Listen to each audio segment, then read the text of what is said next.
Olá, pessoal, vamos dar início a mais uma semana de atividades. A apostila, na página 8, língua portuguesa. Vou fazer a leitura do texto, vocês acompanhem. Terra, nossa riqueza. Leia o poema a seguir e perceba como o amor à pátria, a grandiosidade de nosso país e a riqueza da terra são poetizados. É um poema sobre a pátria. A pátria é o nosso país. Ama com fé e orgulho a terra em que nasceste. Criança, não verás nenhum país como este. Olha que céu, que mar, que rios, que floresta. A natureza aqui perpetuamente em festa. É um seio de mãe e transbordar carinhos. Vê que vida há no chão, que vida há nos ninhos, que se balançam no ar, entre os ramos inquietos. Vê que luz, que calor, que multidão de insetos. Vê que grande extensão de matas, onde impera, fecunda e luminosa a eterna primavera. Boa terra, jamais negou a quem trabalha, o pão que mata a fome, o teto que agasalha.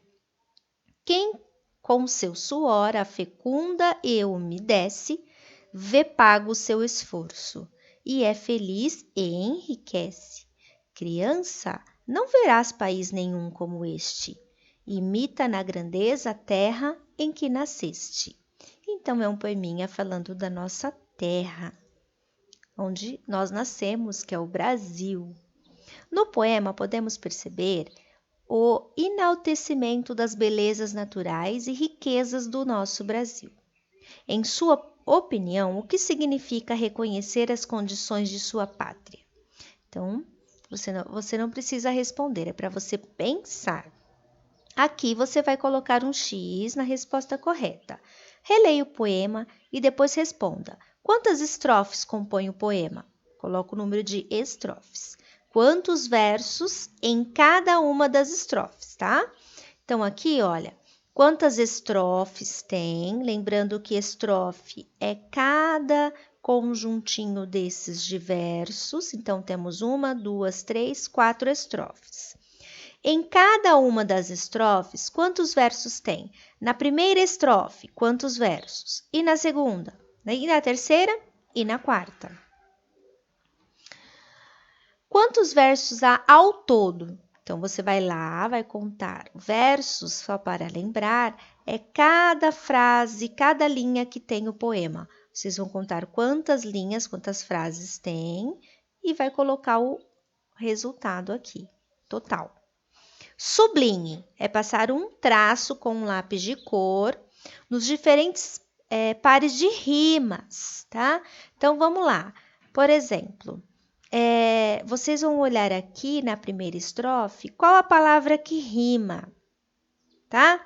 Por exemplo, floresta rima com festa. Então, você vai passar um traço embaixo da palavra floresta e da palavra festa. E depois nas outras estrofes também. Qual o nome do autor do poema? Então, você vai voltar no poema e vai olhar qual é o nome do autor. Está escrito aqui embaixo, olha. Oswaldo Olavo Bilac, tá? Depois, em sua opinião, o título está coerente ao conteúdo? Ou seja, o título tem a ver com o que o poema está falando? Se sim, você tem que responder por que você acha isso.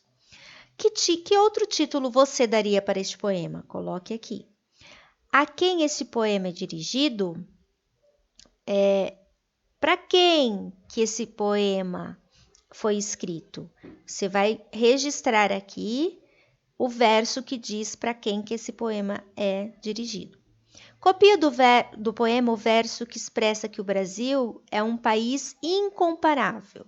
Então, você vai procurar no poema o verso que está dizendo que o Brasil é um país incomparável, que ele não se compara com nenhum outro, pela sua riqueza e a sua grandeza. Na página 10, nós temos aqui nos versos: boa terra, jamais negou a quem trabalha, o pão que mata a fome, o teto que agasalha. O que significam as expressões? Pão que mata a fome, teto que agasalha.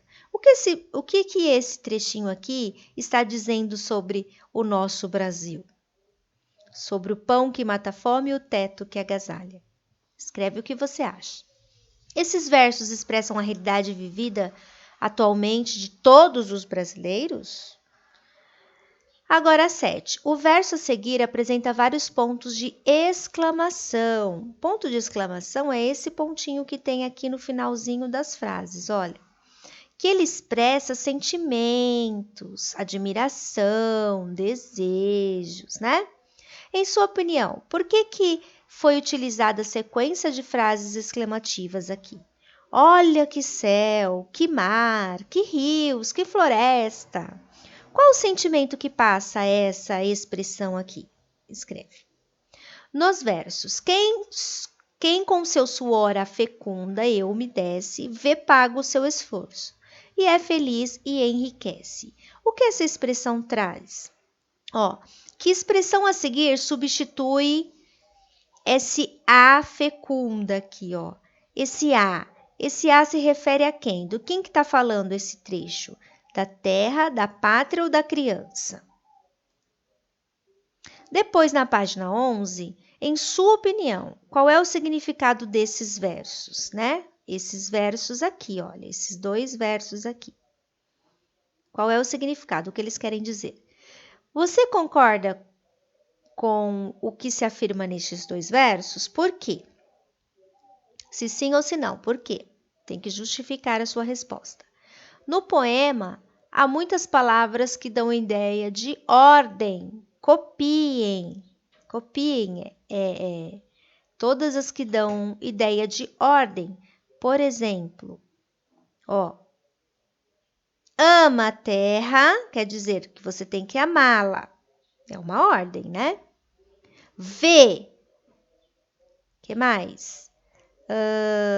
Fecunda, quer dizer, para você plantar na terra, cuidar da terra. Olha, para você olhar. Então, essas palavrinhas é uma ordem, né? Para o que você deve fazer. Agora que você já sabe que os verbos no modo imperativo é aquele verbo que nos dá uma ordem, que fala como nós devemos fazer, devemos agir, né? Que são esses que vocês vão escrever aqui. Agora você vai fazer uma frase, escreva uma frase empregando um dos versos que você copiou. Então, uma dessas palavras que você escreveu aqui, você vai fazer uma frase aqui. Na número 10, ama com fé e orgulho a terra em que nasceste. Nesse verso, a palavra terra está escrito com letra minúscula. Neste caso, a palavra terra poderia ser escrita com letra maiúscula? Sim ou não? Ela está, no meio da frase. Será que teria que ser com letra minúscula? Com qual significado a palavra terra foi empregada? Essa terra aqui, está falando da terra que você nasceu. Está falando do solo, do pátria, que é o país, ou do planeta? Coloca a alternativa correta. Aqui, nós vamos ver aqui alguns substantivos. O que é substantivo? São o nome das coisas, né? Aqui nós temos os substantivos coletivos. Existem os substantivos coletivos. Quando é mais de uma coisa, eles têm um nome específico, né? Então, aqui nós temos, olha, manada, nuvem, vara, cáfila, ninhada, cardume e matilha. Por exemplo, quando eu tenho muitos peixes juntos, eu tenho um cardume, tá? Quando eu tenho uma multidão, muitos insetos, a gente fala que é uma multidão de insetos. Então, eu vou colocar um texto depois explicativo melhor sobre substantivos coletivos. E aí vocês vão escrever aqui, olha, os coletivos de elefante, de camelo, de porco, de pintinhos, de cachorro e de peixe, tá? E aí vocês vão responder. Depois,